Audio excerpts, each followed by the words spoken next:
នេះទៅសូរិយារៀបលេងរលកពេញរំលេងទុំសូឡា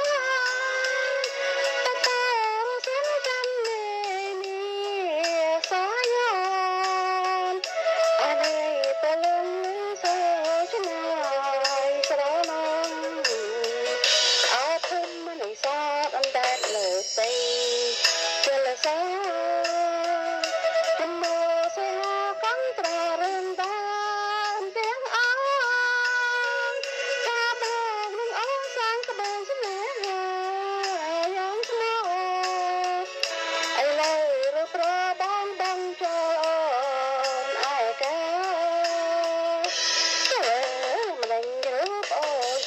ស្រីយ៉ាងនេះសា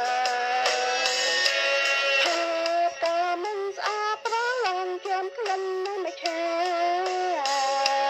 អូស្គាល់ជានៅបបក៏จะក្លិនជលសានេះហើយវាស្នាអូថានៅភូមិបងព្រី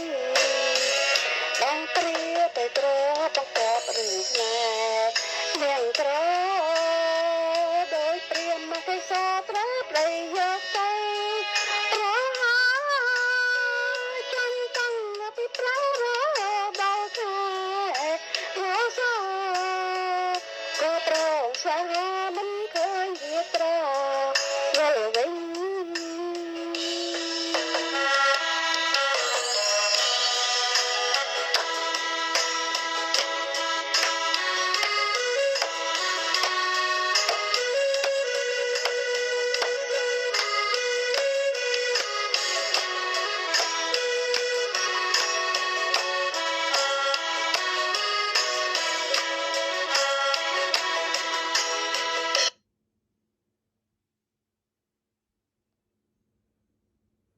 ចានាងខ្ញុំជាអ្នកច្រៀងចម្រៀងមួយនេះចាបើសិនជាបរោះក្តីមិនព្រោះក្តីសូមពុកម៉ែមីងមីអ៊ំពូមីងបងប្អូនទាំងអស់មេត្តាអភ័យទោសចា